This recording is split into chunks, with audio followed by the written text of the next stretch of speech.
Hey YouTube, Mark Hoffman here, and today I am going to do a follow-up on my Kamp King. Now, in my original video, this actually had some issues, and it was fit and finish issues, and there's a few things that I may have not even talked about during that first video that I ended up finding out more as I used the knife, and I have corrected a few of those. I am thinking about going a little further with a few other modifications, but before I do that, I want to do a follow-up on how it is right now. Now, it looks pretty standard. I'm gonna see if you guys can figure out what I've done.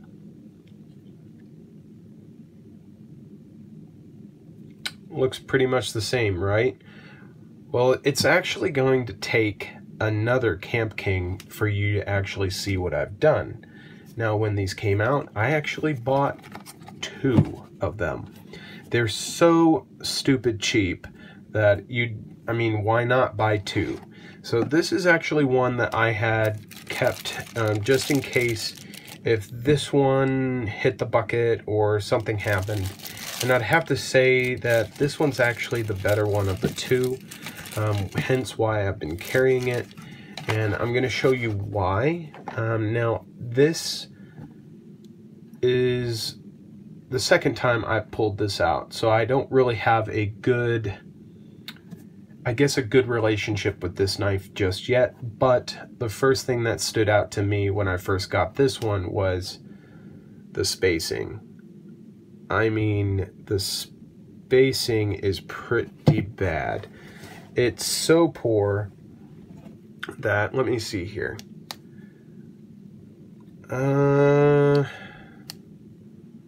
Yeah, you're going to be able to see light through the springs and maybe even see my hand pass through. Now, I'm able to pick up a little more of the light that's coming through here than maybe showing up here, but yeah, the gapping on this is pretty dang bad. And this one in particular, but there's also one down this way and then one over here. Not really the greatest. But there's no blade play. No blade play there. And a lot of blade play here. Okay.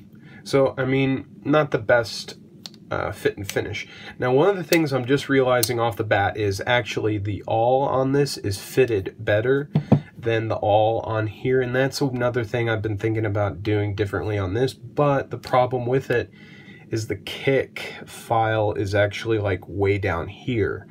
Now, let's really quick, this is more out of curiosity. Yes, the kick filing is really down here, and if I was going to do anything like reduce the kick on this one, I would have to cut into that, and I think it's just too tight. But enough about this other one. I'm getting a little more familiar with this one, but I want you to see what I have done differently. Now, I'm going to try to hold these. Can you see? I'm gonna have to pull it out then. So on the one I've modified, remember, the bottle opener was actually not really the best bottle opener. So here we are. You can see that I have actually, and I'm going to try my best to do this, but I am trying my best. So you can see that I have reduced quite a bit of the lip right here. I've taken out quite a bit of that so I can actually latch onto the bottle I'm opening and just show you how much I've taken off. Those right here are my grinding marks versus over here. So this is so hard to do, but you can see how far ahead I've taken it versus the other one. I'm hoping that's coming out. Now, there's also a thing I did here. I took down that raised bit here. So there's actually a point And you can see that I tried to match the satin finish on here as good as I could, but you can see that nail nick is much closer to the top now versus on this one. I hope that's coming through. So this is now a bottle opener that actually opens bottles. And the reason why I nooked that down is because now I can actually get to my pen blade or my spear point blade. So now I have access to that versus, so look at that. I mean, I can still get to it, but boy, it's not as easy as the other one is now. So there we go. Now the other thing I have done is I have lowered the kick on this side, on this one, because when I had this open, that point over here was like all the way up here. Let me see if there's something here I can, so the end of the screwdriver was where the point was, sticking way out there. So I lowered the kick, now it's more concealed.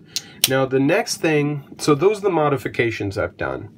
I've lowered the kick here, I have flattened the top out here, and I have widened the opening to allow an actual bottle cap to get in there.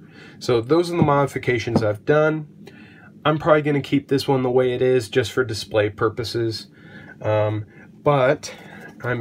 now we're going to say goodbye to this one. I'm going to put this one back in its box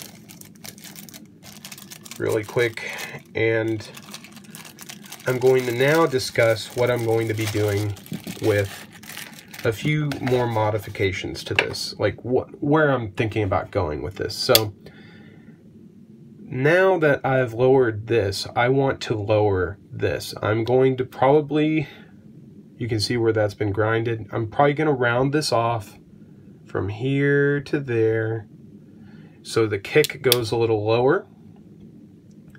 And then what I'm thinking about doing, and I'm going to get that screwdriver back again, I'm thinking about taking from here to here about 2 millimeters off. So I'm not going to be taking away from the width here. I'm just thinking about taking from up here to about here off. So then I expose this nail nick just a little bit better so I can actually get to it more easily. So I'm probably going to start doing that modification later this weekend and see how it goes. But I'm going to just carry this for the rest of the week and see how I like where this is now. I'm going to probably pop open a few beers later in the evening to test this out, so to see if that's where I want it to be. But the other thing I have done is I have resharpened this. I did nick the blade when I was grinding this down, which I don't ever get down that far, but I have sharpened this to a hair shaving edge. I love 440C and 440A steel. A lot of people are caught up with the super steels, but I'm sorry, 440 is still one of the great steels because it can strop up so easily. I am debating on the awl on if I'm going to even bother with that, because I do not want to hit the liners or the bolsters when it comes to shaving that down. So I'm probably not going to do anything that way, but I'm probably going to lower the kick on the can opener, and I'm probably going to shave this off just a little bit so I can get access to that nail nick. So that is a few modifications I have done to this knife. You may be asking yourself, why would you go through the trouble to do that? Because I want to carry this knife. I love the original Kamp King, but they're fragile.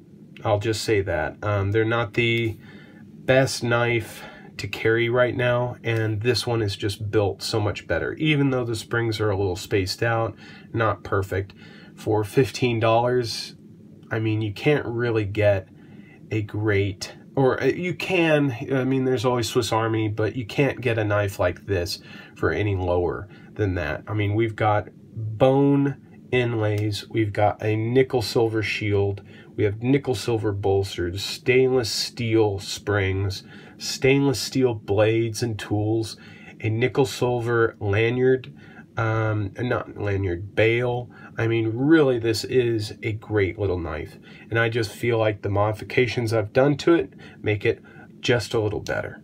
So if you guys like this video, let me know, and if you like these modifications that I've done, and if you feel they're justified, let me know in the comments. I'd love to talk to you about this knife. So thank you again. Hope you have a great day or night wherever you may be. And again, thank you so much for getting me to that 200 mark. Still blown away by that. So thank you guys again. Hope you have a great day or night wherever you may be. Bye-bye.